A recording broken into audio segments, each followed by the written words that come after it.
What up, YouTube? Today I'm going to be talking to you about Air Force PT.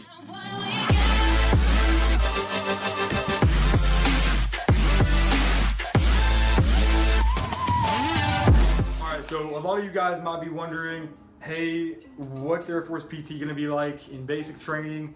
What's Air Force PT going to be like in tech school? And what is Air Force PT going to be like operational? So let's start off with basic training.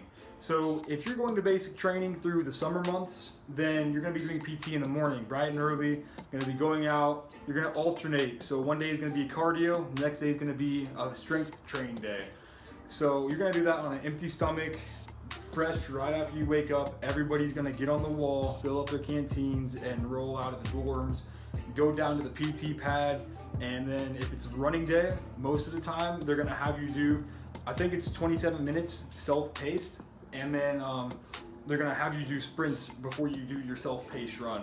So it's like 4 rounds of sprints, and I think it's like 30 seconds of sprinting, and then you do the 27-minute run. So don't quote me on that though, I'm not exactly sure what it was, I just did what they told me to. So you go down there, and each individual, like let's say you have the slow runners, they're most likely going to be wearing the red PT belts. So they're going to be running on the inside of the track. The fast runners, they're going to be running on the outside with the blue belts on. So that's how they determine your quickness or whatever. After you take your first PT test, they rank you from what your mile-and-a-half time is. If you're the slowest, you're going to get the red belt. If you're the quickest, you're going to get the blue belt.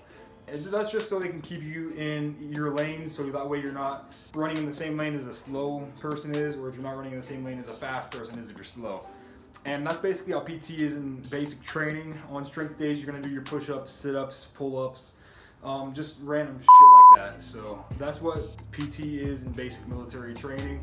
Now, whenever we go over to tech school is weird. So I went to Shepherd, and the deal with Shepherd is they basically had us do our PT regardless how good our scores were. I know certain tech schools, if you score high enough on your PT test, like above a 90, then they're not going to make you do PT every single day. They'll give you that time to study. But in my case though, they made us do PT every single day after class, and we had to study as well on top of that, and I had to go to the gym and a lot of other things too. So you just got to balance your time right. So tech school, they're going to have you doing, like they had us doing the Murphy Challenge one day, and then they had us doing something else the next day. Your instructors at tech school basically come up with the PT themselves. So whatever they want to do, that's what rolls. And it was pretty much every single day. It was cold as hell at Shepherd, so we got our jackets on, we got our sweatpants on. Some days we'll be doing an Indian run. We would run down to the 1.5 mile long track, run around that track, and then Indian run all the way back to the ammo schoolhouse. So that's basically how PT is in tech school. Monday through Friday, every day you have class, you're going to be doing that. And if you're on a swing shift or a mid-shift schedule, so your classes are at midnight or your classes are during the swing shift, then you're going to be doing PT, like I think they have their own time. It'll be like really late at night they'll be doing PT. And our PT, some days we would do them in the morning. I think during the summertime you'll do your PT in the morning. During the wintertime you'll do your PT after class whenever the sun's out and it's kind of warm. So that's PT in tech school. Now let's get to the big boy leagues. Let's go to the operational Air Force.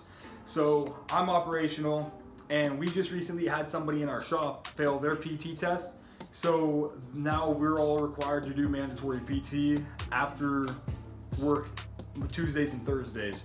It's basically just something that somebody would come up with. That way they could say, hey, we took a PT fail, but we're getting better, we're tackling that, and we're gonna improve. So that's the only time that we're ever required to do mandatory PT, whenever somebody fails a test. And it's basically just go to the gym and do your thing for like 45 minutes. So that's how PT in the operational Air Force is like, for me anyways. You could have a supervisor or like a supervision that requires an hour of PT every single day, because there's a certain AFI that states you have to do PT every single day, like at least an hour or something like that. And some jobs, they'll let you go off work an hour early so you can go do PT, but a lot of people just go home and skip PT whenever they're supposed to be doing PT after work. But that's just how it goes. It's just an integrity thing, a core value, integrity first, service before self, and excellence in all we do. So if you guys have any more questions, leave me a comment down in the comment section below. If you liked the video, give it a like. Got any questions about basic training, hit me up on Snapchat. Put my little snap code right here so you can just take your phone out and scan it. Also guys, if you enjoyed the video and you think it'll help other people, be sure to share it. Just try to get as many people interested in my videos if you think it'll help them. And last but not least, subscribe if you guys like the content. I will see you in the next video. Take it easy. Kiter out.